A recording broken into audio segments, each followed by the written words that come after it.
and hopefully my audio is working fine. I'm looking at my audio signals and hopefully you can hear me.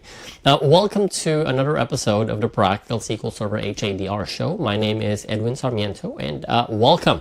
The purpose of this entire thing, I am still struggling to find a name for it, but the purpose of this is twofold. One, if you are a technical professional or technology professional, you're a database administrator, infrastructure administrator, systems admin, even sometimes virtualization admin, and you're taking care of any SQL Server high availability and disaster recovery solution. I'm sharing tips and tricks, insights, lessons learned, even the mistakes that I've made when I was starting out, to help you not just deploy and implement, but also manage Microsoft high availability and disaster recovery solutions, particularly SQL Server and the general Microsoft Data Platform solutions.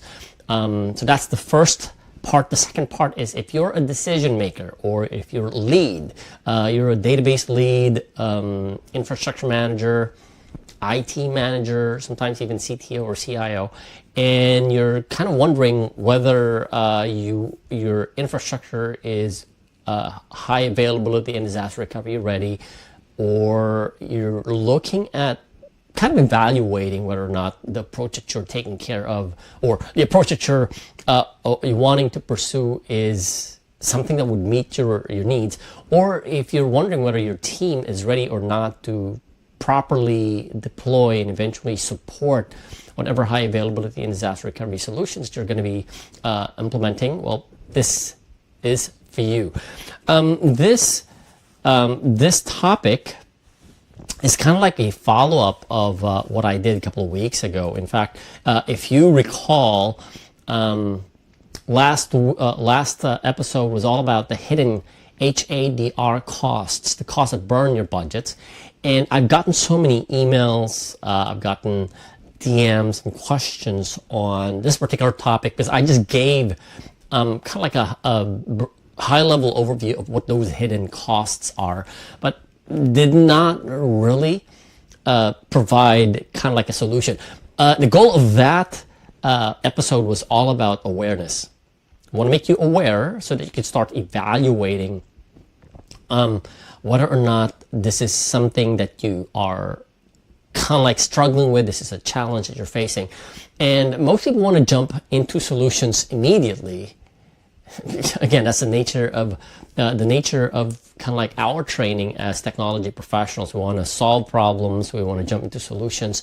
We want to be, we want to learn the strategies, right? But until you're clear about whether or not a problem does exist or this is something that you're struggling with, no amount of solution or strategy would matter.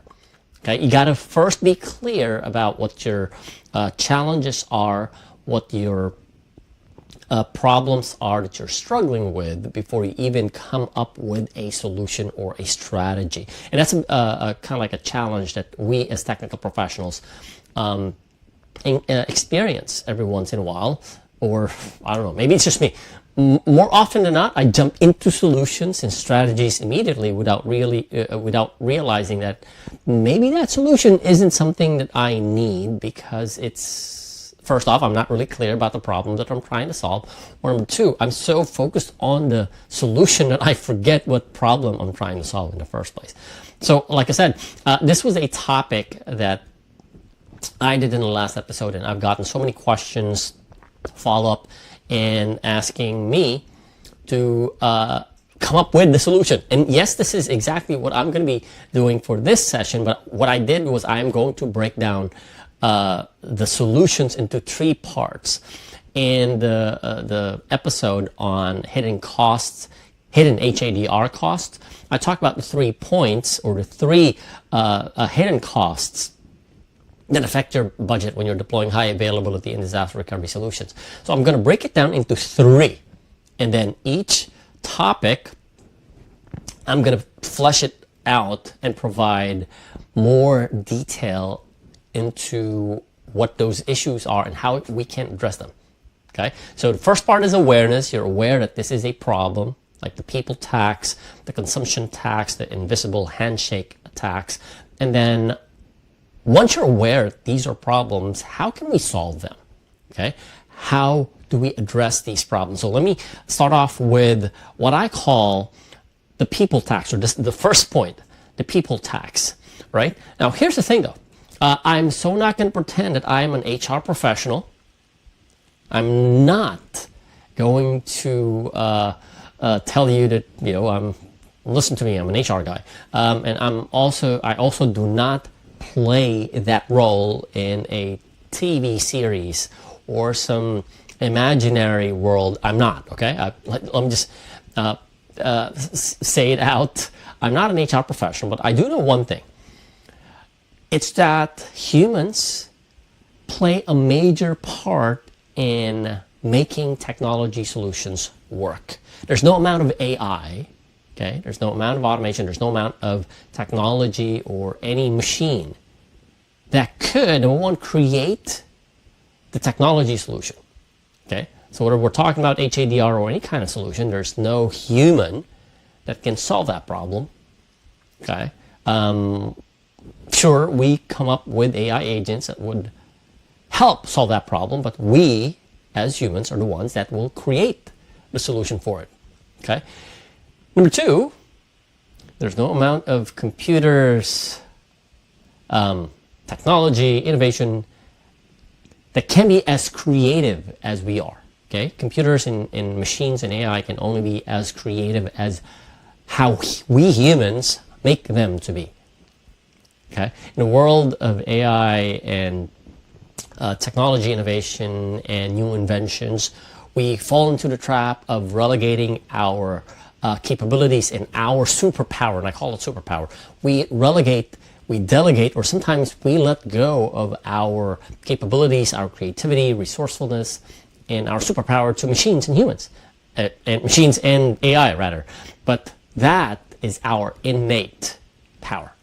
Okay, that's why I want to address this as number one, as a human being, and number two, as somebody who's worked with teams and companies as they bring me in on consulting engagements, and seeing how these different companies, different organizations work. I've seen what works, and I've seen what doesn't work. So I want to again target this.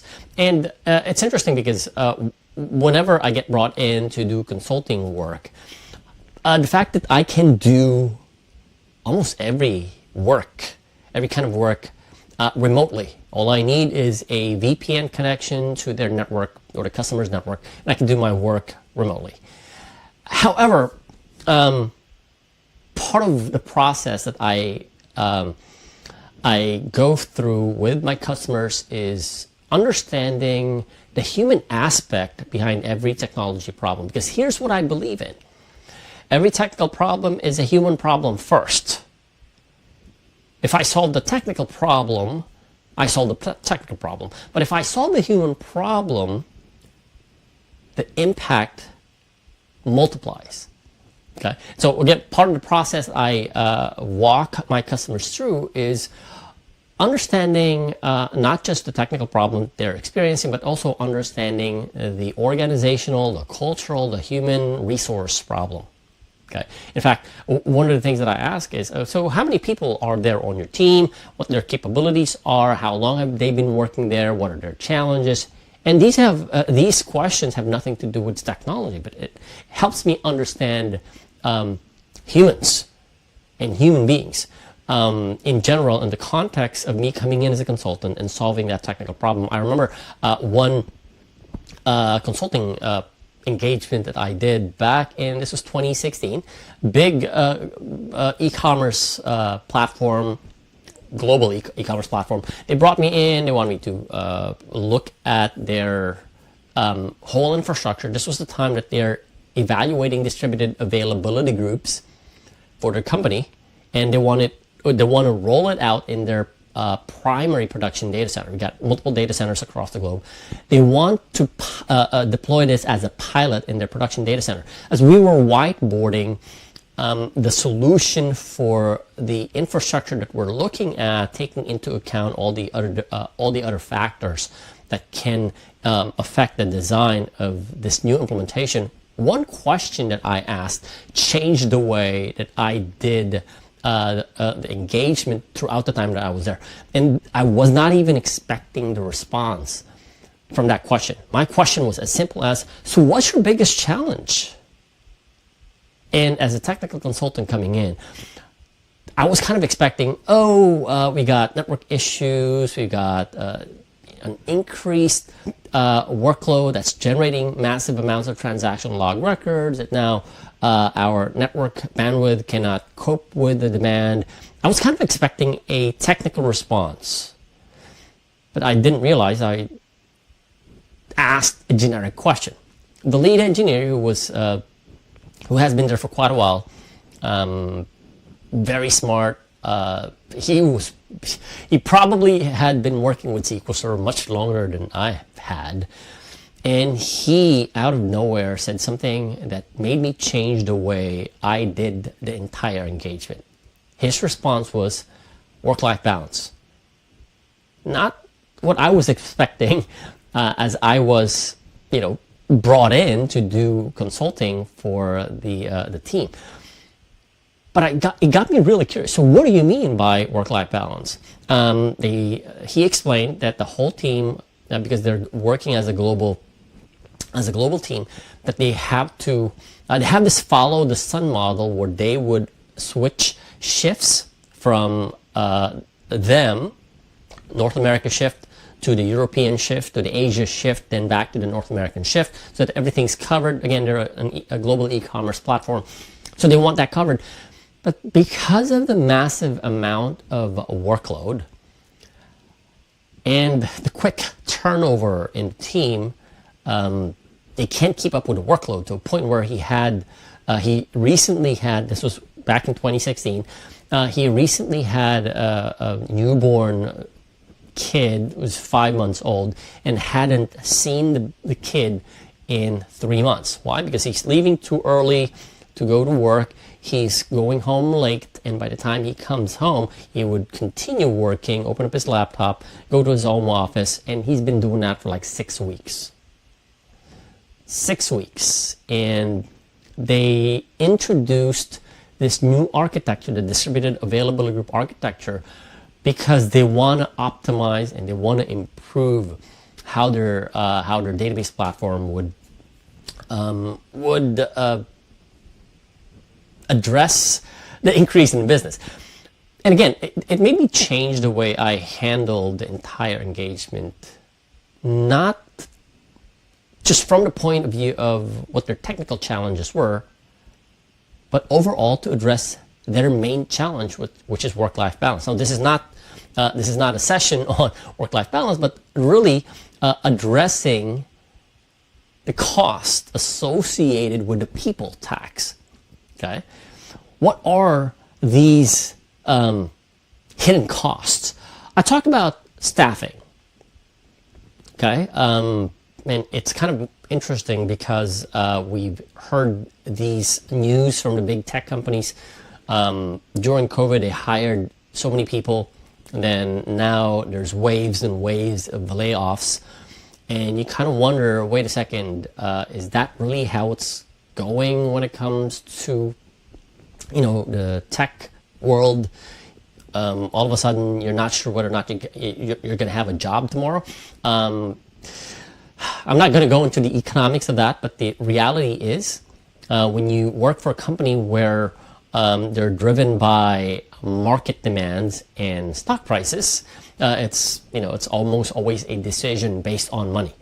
But in their case, it's quite different. The company is growing, okay? The company is growing, but then because when you're in a growing company and when you have a totally different kind of architecture where you always have to be at your best, it is tiring because it's stressful, it's high demand, especially if, again, you're a publicly traded company.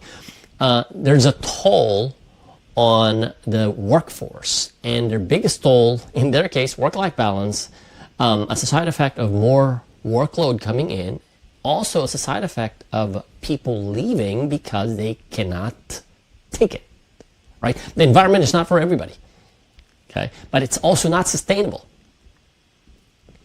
We're humans, okay? We work through seasons. So in their case, because they're in a season of growth, they just keep going, and it's not sustainable. And so their work-life balance issues is a side effect of staffing, primarily staffing. Okay, so I want to address some of the ways that you can address the people tax. The first one is the hiring process, and this is key. Okay, I've been on both sides of the equation, meaning I'm Asian, and Asia used to be cheap. Now it's shifting in the market. Eastern Europe is now cheaper than Asia. But here's the thing, though. Hiring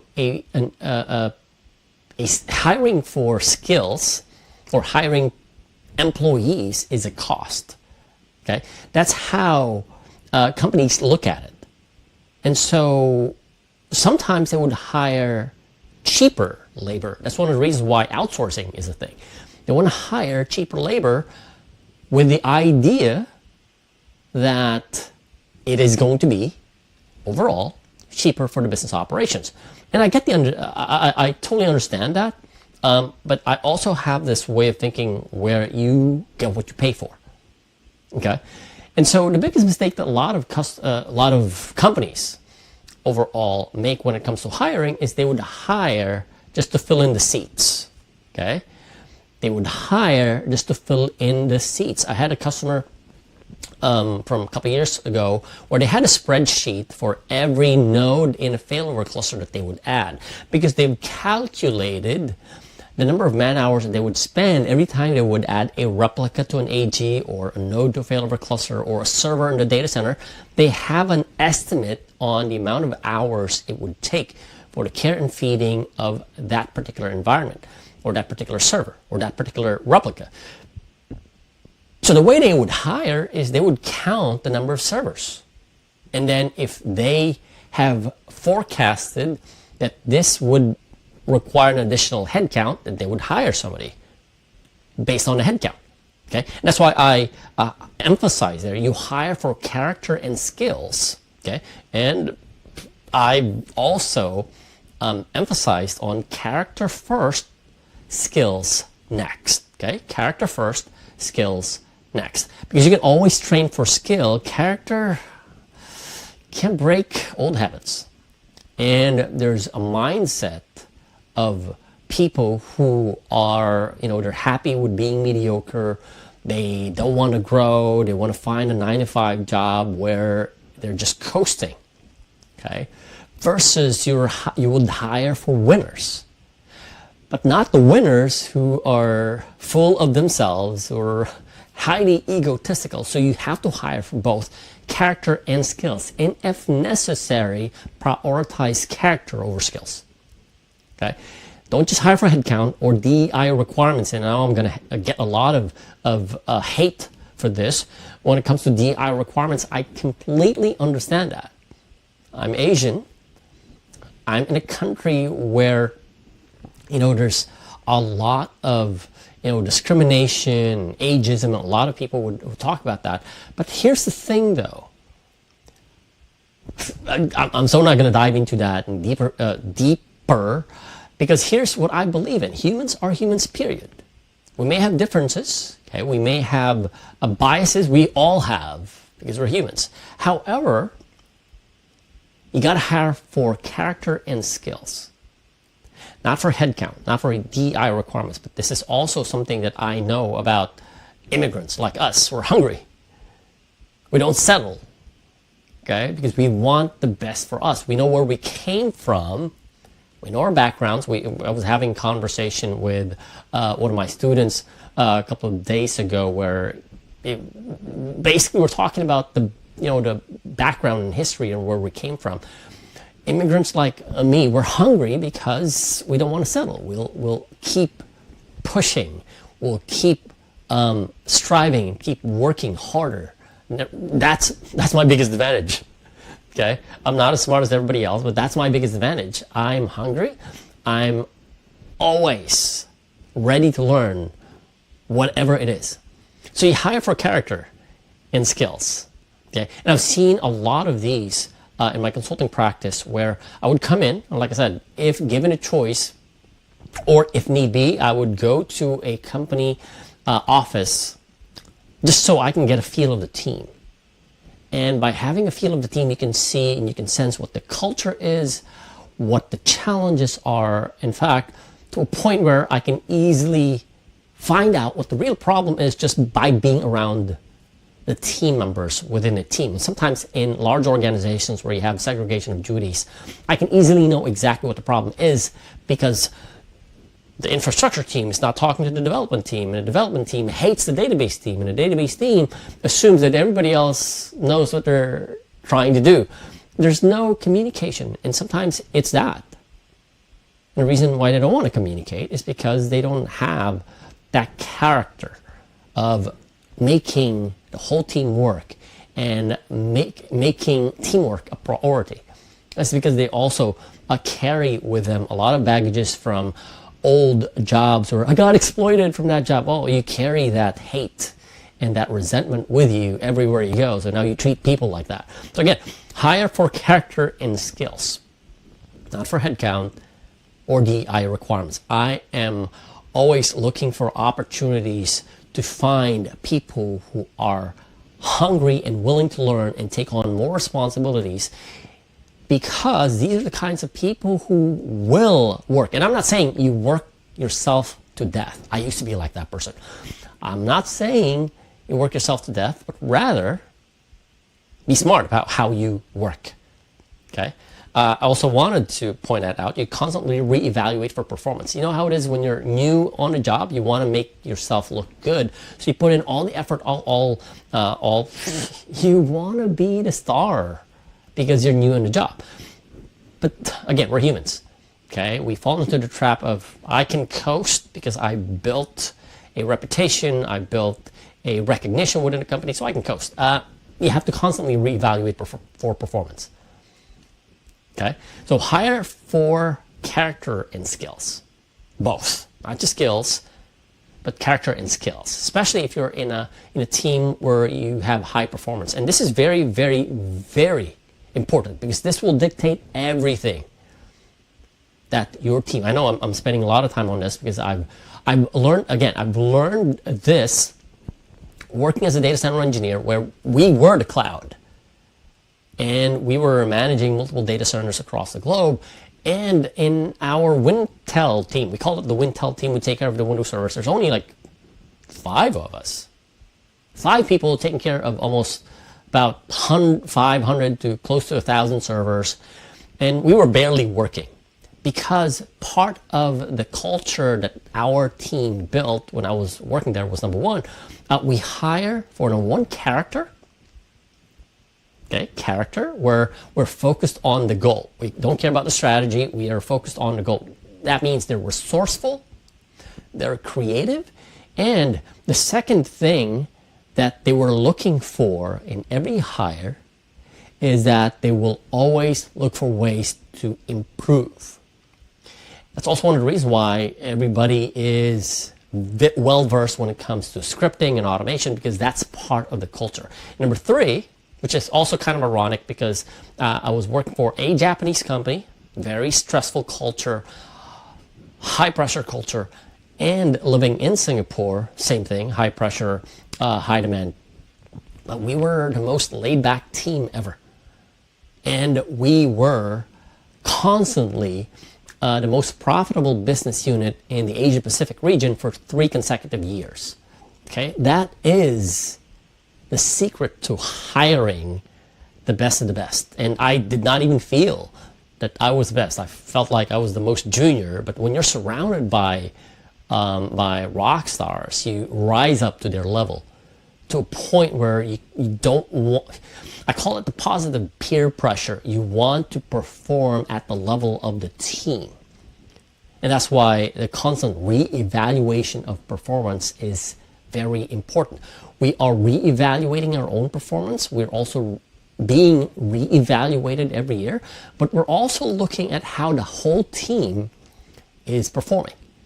And that's also one of the reasons why, even way before, we have been practicing what most companies would call a results-oriented work environment. If you've been to Asia, you know for a fact that people come to work with shirts and ties. We don't. We come to work in t-shirts and shorts, and this is Asia. We don't have a 9 to 5. We work anytime we want, so long as we achieve our goals. We're all focused on the goals to a point where we have staff on team. One of our backup engineers was a student still in university, but he was the best at what he did, to a point where he was still he was working as a backup engineer while earning his degree. But again, he was managing both, and you could tell that he has drive. And I know I'm spending a lot of time on this because this is very important. If you want to address the people tax, start with getting the right people on board, prioritizing character and skills or anything else, and make sure you keep them. Okay? Make sure you keep them. I think it's Steve Jobs who said, my job is to hire the best of the best, let them do their work and get out of the way. Okay? That's why this is very important. So that's the first one, hire for character and skills. Number 2 is implement role-based customized training. Okay? You'll be lucky if you hire people, you bring in people with top-notch skills, with rock star level mindset, meaning their goal is to constantly improve and grow and learn new things. But when they're coming into your organization, they may know the technology, they may know the infrastructure, they may know everything about this, but they're not familiar about your processes. Sure, there might be industry standards that are the same across the board so long as they stay in the same industry. But they're not familiar with your processes, they're not familiar with your culture, so they have to learn that. And the way you do things might be totally different from the way they did things, despite the fact that they're using the same technology. Okay, I'll give you an example. SQL Server backups, I'll keep it simple. Maybe in their previous role, they were simply using native SQL Server backups, whereas in your organization, you're using enterprise-grade backups like TSM or Commvault or any other enterprise-level backups, and then using the SQL Server backup agent as part of that. So different tools, but they're also different processes, so they have to learn that. So part of the onboarding process is to make sure that you're implementing role-based customized training, not vendor generic training. And I've learned this both as somebody who attends vendor-based training. Okay, I've done Microsoft training courses and classes in the past, and also as somebody who's teaching these classes, and also as somebody who's worked with Microsoft creating certification and learning training classes. And I look at it from different perspectives because, for one, what most people don't know is that your certification-based and vendor-based trainings are all geared towards one thing: you using the product. Okay, that's the main goal. You using their product. So if that's VMware or Commvault or Microsoft SQL Server or PostgreSQL or any type of technology, vendor-based or vendor generic training is geared towards you using their product. Now, you might not be using the product the way you want to use it internally, so you have to create training based on their role, okay, what they do, how they do it, in conjunction to how they are going to perform their roles. Okay, and again, I've seen a lot of these cases in the past. First, as somebody who's attending, I used to attend Microsoft training classes way back when, and my boss would let me attend as a sysadmin back then, would let me attend Active Directory administration classes, not realizing this is a generic thing, and it would focus on the different features and technologies embedded within Active Directory. And me, here I am asking myself, am I going to use this? Will I use this? Maybe not. Because again, the vendor's goal is for the users to use more of their products. Okay? And that's also why you got to have something that's role-based. The best way to do this is get the most senior guy on your team to have somebody shadow them and document what they do. And I know you might be thinking that's a lot of time and effort, but this is part of how you eventually streamline your operations and empower whoever is going to replace the senior guy. Okay? Again, progression, the senior guy might leave for better opportunities. The senior guy might get promoted to a managerial role. Somebody has to take over. Okay? And by shadowing, by taking notes and observing what they do, they get to understand more of the role in the context of the technology solution that they're already familiar with. Okay? You're not going to hire somebody. You're not going to hire somebody without any skill, who you would expect to take over the day-to-day operations without knowing what the product is, how the product works. But also, you don't want them to just rely on that. You want them to be fully immersed in the culture and understanding how you do things, because for one, you also might discover that some of the things that you've been doing for the past couple of years might no longer be applicable or might no longer be relevant. So come up with customized training for your specific role for the people in your team. Okay? And this is also one of the reasons why when a customer would reach out to me and they would ask for training, I would ask them, what do you really need? And I'm not going to give them everything, because for one, it gets overwhelming. If you just look at Microsoft documentation and always on availability groups, it gets overwhelming. So I'm only going to give them what they need to do their job at this stage. And this is why character is very important. If they want more, they would go beyond, above and beyond what is expected of them. They would do their own research because they're hungry. They want to grow. They want to learn as much as they can. Okay? To a point where they're learning so many things outside of the vendor generic training that they would find solutions to problems your team did not even know exist.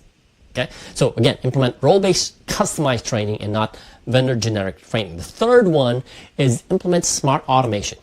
And I emphasize smart automation because I've seen so many cases where an automation product, like a platform that executes automated jobs, or implementing a script, something that they got off of GitHub, and now we want to do it. And don't get me wrong, I love automation. It's one of the reasons I love PowerShell. It's one of the reasons I love scripting, even on Linux. But the thing is this, I don't just implement automation for the sake of implementing automation. I have a process called smart automation. This is where you start with process improvements first. You look for things that are in the process. Okay? Because if you're not clear on the process, your automation and your scripting, that could go sideways faster. Okay? And that's why it's important for you to start with process improvements first. In fact, when I was working as a data center engineer for a couple of years, decades, we spent more time whiteboarding with pen and paper, despite the fact that we all have tablets and smart devices.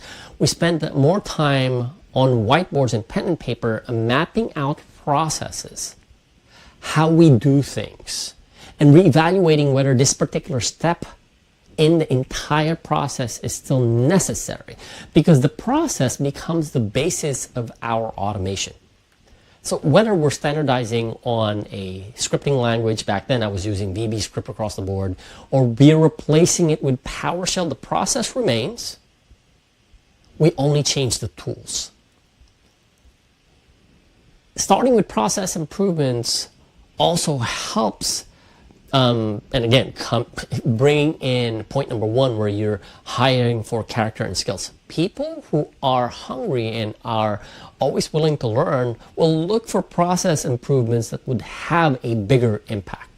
Okay, I remember part of what I did when I was working as a data center engineer was creating a platform where I would collect, and this was way before big data was a thing, where I would collect all of the security error events, anything that's security related across the entire data center, collect them into a shared folder, whether it's Unix or Linux, and then process that, dump it into a database, SQL Server for that matter, use analysis services, and then come up with forecasting and analyzing where these events are coming from, what is causing them, to a point where it was easier for us to identify what the problem is fast and resolve it quickly.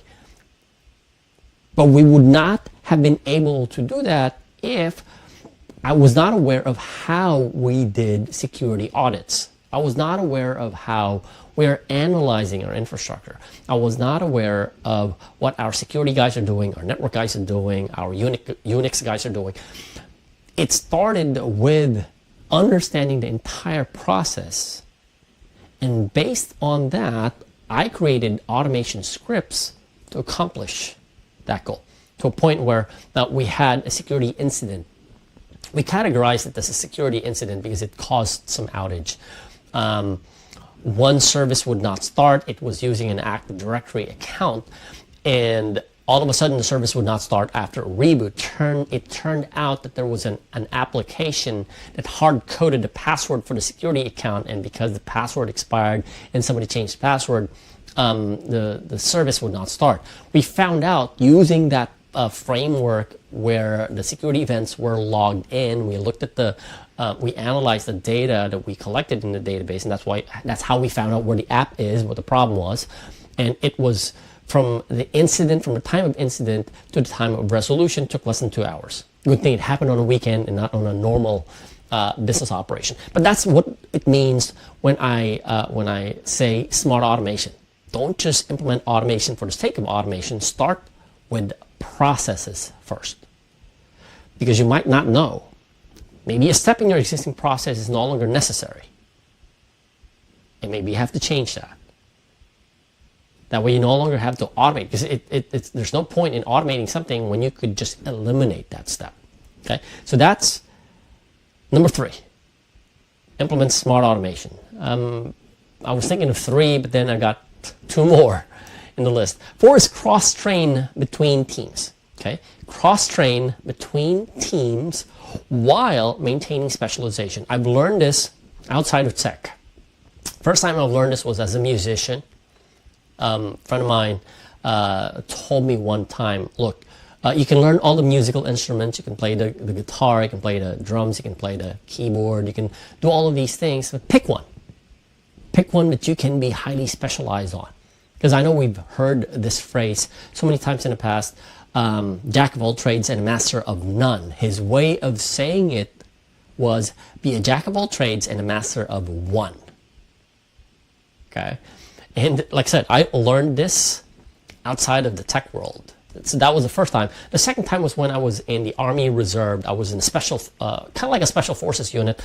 And it's interesting because if you look at special forces teams, military special forces teams, they're small units, and every person on that team has a field of specialization. They're an expert on one thing. However, they can fill in when somebody else is not available. Maybe somebody got injured.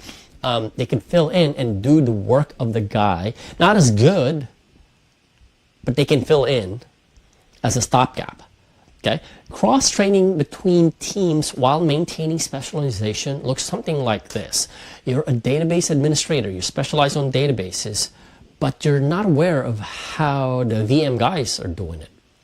So you walk to their cubicle if you're working in an office and ask them, hey, I really want to understand how you guys are doing things. Maybe you can help me learn, and probably in the future I can help you ease off some of your workloads so I can fill in if we're not doing much work. That's one way, because you're looking at understanding how they do things and how it affects how you do things. The way I frame this is the database administrator building an always-on availability groups, not realizing that the VM admins are actually stacking all of the VMs on the same physical host. So you're, at the risk of a single point of failure. If your physical host dies, no high availability. Okay. This is something, again, I've learned outside of tech, but I've seen it firsthand in how, the impact of this particular thing did. Again, going back to my experience working as a data center engineer, I may be under the Windows team, but every once in a while I would hop onto the Unix team, and that's how I honed my Unix and Linux skills. I would hop onto the Unix team. Of course, back then we were in an office whenever we're in the office, and I would just talk to them, hey, I'd like to understand more about what you're doing. Okay, to a point where when I was building that framework of collecting security events and dumping it into a database, it made it easy for me to create the framework because I was learning from the other teams. Okay, and because I was learning from the other teams, I built the framework with, okay, this part of the automations framework touches Unix and I have to treat it as is. Oh, this part is touching Windows, so I have to treat it as is. Oh, this part is touching SQL Server, so I have to treat it as is. This is me understanding and learning from the other teams. My colleague, who is on the Windows team, learned more on the networking side. So he was with our Cisco guys. The other member of the Windows team was with the backup team. We're working with the other teams, cross-training to a point where sometimes if there's a request for change, the other team would allow us to work on that change. So we're not just shadowing, we're actually doing their work. Of course, with proper checks and balances, because we want to be responsible for the changes that are being implemented in the infrastructure. But we were doing the change. I brought in somebody from the operations team to do a request for change for something specific to SQL Server. And this cross-training thing within the team not just allowed us to fill in gaps, like say somebody went on vacation, we can fill in the gap, okay, without causing more burden to the person who's the only person who knows about this thing. Okay, so you're multiplying the effect of making sure that you're not hiring for the sake of putting a head count, but what if that head count is no longer available? You can be flexible, work with the people on your team because they now have the skills to do what you do. Of course, not on the same level as what you can do, but they can fill in whenever you're not around. Okay? So cross-train between teams while maintaining specialization. And the fifth one, so yeah, this is the fifth one. The fifth one I call strategic outsourcing, or consider strategic outsourcing. And there are a couple of ways to look into this. Most companies would simply outsource because their way of thinking is, IT is not our bread and butter. We'll outsource this. I've seen it happen where they would fire an entire team, outsource it to somebody else, and then they wonder why they keep having issues. They keep having challenges, people challenges there is, to a point where a high availability solution is always offline because the team they outsourced it to do not have, again, going back to the first point, they don't have the skills and they don't have the character. Okay, so consider strategic outsourcing, and the way I look at this is twofold. One is when it's a one-time thing. You don't have the skill, you don't have the manpower, and you have a project that you want to roll out in production within the next couple of weeks. That's a one-time thing. Okay, unless of course the one-time thing turns into a regular thing. So if it's a one-time thing, you hire a highly qualified consultant, not just any other consultant, not the consultant whose only concern is making money, but a consultant who, number one, has done something like what you want to do. Like you want to implement a high availability solution, you want to hire somebody who's done this a lot of times in a scale that your company is in, and who would help you transition to the next step. What do I mean by that? Like I said, sometimes it's a one-time thing, and oftentimes the one-time thing turns into a recurring thing, like building an always-on availability group infrastructure, for instance, or any kind of high availability solution. If you don't have in-house capabilities, you either hire for that, but that would take longer. But if you're tight on schedule, you bring in a highly qualified consultant with both character and skills. Okay, you bring in a highly qualified consultant who would do the work, and at the end of it, transition into helping your team take over when he leaves. Because he's not going to be there forever. He's only there for the project, and some consultants want to stay for long. I don't. Okay, so whenever you hire somebody external, make sure that there is a transition phase where whatever he did, he would document, he would hand over, and he would train whoever is going to take care of the operations and maintenance of the entire infrastructure. Okay? Make that a must. I've seen so many cases where a consultant would come in, only the consultant knows how it works. Their high availability solution goes offline, nobody knows how to fix it. Next thing you know, they're trying to look for the person who built it, no longer available. They're trying to find a highly skilled consultant who did it or who can do it, but then they don't know how to communicate it. So it's very, very important, if you're bringing in somebody who's an expert, make sure that they include as part of the engagement the transition. Whatever they did, they have to transition that over to your internal team. Or if you don't have an internal team, to whoever's going to take care of it after the fact. So I classify this in two formats. One is a one-time thing, so you bring in a highly qualified consultant, or if this is a recurring thing, is you either outsource to, I call it first, the non-human outsourcing.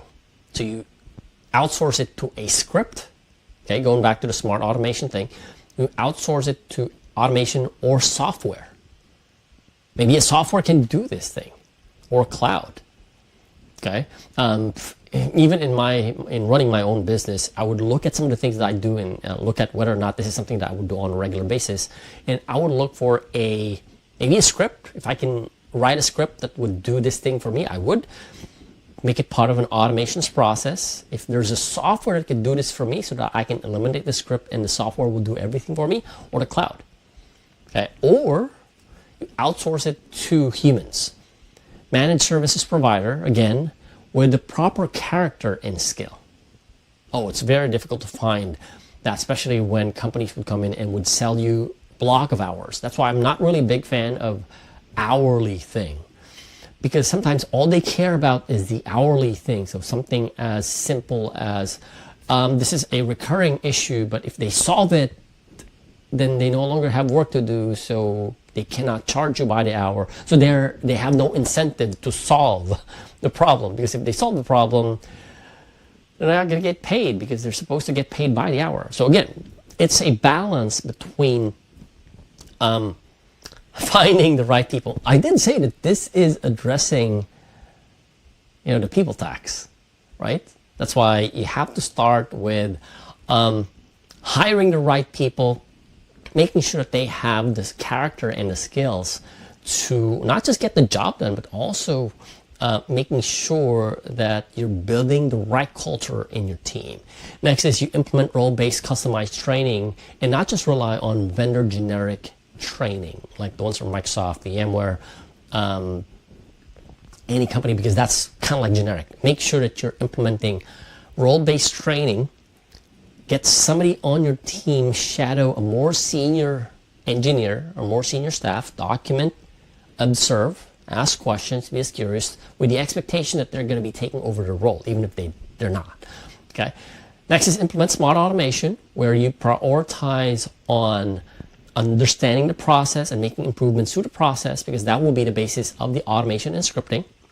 Fourth is cross-training between teams so that you can have other team members who understand what others are doing, and this is really, really important, other than filling in the gap when somebody is on vacation, but also having the empathy and understanding why that team is doing what they're doing. Maybe this is something that they've gotten used to. It's very difficult to just say to somebody on the team who's been there much longer than you, hey, that's wrong. But if you understand why they've done it like that for so long, you now have the context in communicating why what they've been doing for the past couple of years is no longer relevant because the business has evolved, and so on and so forth. So that's cross-training between teams while maintaining specialization. I call it the jack of all trades, master of one. And finally, consider strategic outsourcing, where you're either outsourcing to a highly skilled or highly qualified consultant, to a script, or a managed services provider. Okay, and again, I've spent so much time on this because maybe it's because of my belief that a technical problem is a people problem first. And if we solve the people problem, the technical problems take care of themselves, because now you have an empowered individual who is more creative, more resourceful, more empowered to find solutions to problems, whereas in the past I'm like, eh. And that's why it's very difficult to deal with teams where they're discouraged, they're not excited to come to work. In fact, when I did one of my very first workshops on always on availability groups, I emphasized how important it is to understand the company culture of your managed services provider, your vendor, your reseller. And I gave him this example because this was the time when I believe the merger between, or the acquisition between Dell, VMware, and EMC, and EMC acquired another storage company. And with the announcements of layoffs, like for instance, when Dell acquired Quest and all of these things, and again, this is something that we technical professionals don't really think about. I told them, imagine that you bought this storage area network from this vendor that got acquired by Dell, and you see on the news that Dell is laying off people. You pick up the phone, your SAN is offline, and you have a 4-hour SLA. You sign an SLA and a contract with this vendor that they would come to you or come back to you within 4 hours. You pick up the phone, you call an engineer, and if the engineer is more worried about whether or not he's going to have a job tomorrow versus solving your problem, I'm pretty sure that SLA is going to be longer than you expect. And that's also one of the reasons why I pay attention to what's happening in the market. When Quest got acquired, I started asking people who I know who used to work for Quest. When what was that company? Confio got acquired. I forgot what was that company? When Confio was acquired, I reached out to my friends who work for Confio. When SentryOne was acquired, I reached out to some of my friends who work for SentryOne. When VMware was acquired, I reached out to my friends, because again, the level of service, service level agreements, the level of service that you expect from your vendors, your resellers, are directly affected by the state of the people working for those companies.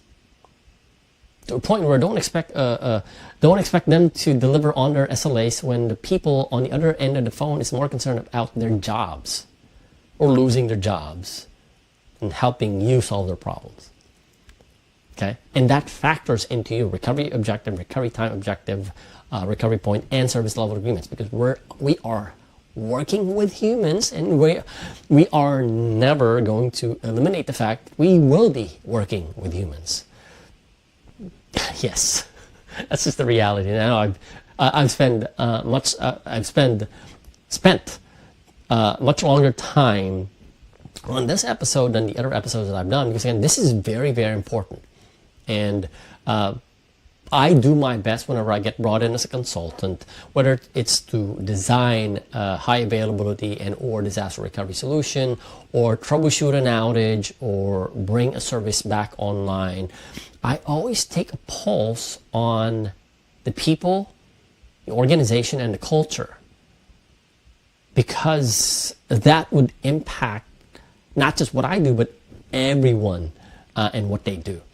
To a point where I've seen cases where great engineers, the best of the best in what they do, would leave companies because, number one, they don't feel safe, they don't feel encouraged, even if they were getting, higher than usual six-figure salaries and stock options and a lot of benefits. They would leave because their mental health is at stake. Because they don't feel safe, they don't feel empowered, they don't feel encouraged. And again, I don't pretend, I'm not an HR professional, don't pretend to be an HR professional, but I'm human. And I know exactly what it feels like to not be recognized, to be in a toxic work environment, and I would never trade my sanity, my health, to work for a company where all they care about is profits. Okay, people first and profits. I'm all about creating an amazing company culture, team environment, to a point where people are allowed to grow. Because when people are allowed to grow, with the expectation, of course, that they grow. Okay, again, I want to make sure that I set that expectation, because again, some people would come in, they would show off, they would do their best. After 6 months, they feel like I can coast. Okay, big difference. Okay, growth is part of the company culture, and everybody grows as a side effect of that. The company grows without sacrificing the health, the freedom, the safety, and without risking the people, because humans and people are the most important asset in an entire organization. And I'll end on that note. Anyway, that's about it for this week's episode of the Practical SQL Server HA show. And again, it took me a while to really come up with those things and those points that I've seen that worked for me when I was working with a team, worked with the customers that I work with. And also, it's interesting because at one point I got brought in to re-architect a multi-site availability groups. This was way back in SQL Server 2014. Re-architect a multi-site availability groups, and at the end of the 30-minute conversation, I was supposed to be there for an entire day, and one guy asked me, "Do you have a degree in psychology?" I'm like, no, I'm just curious about how people work.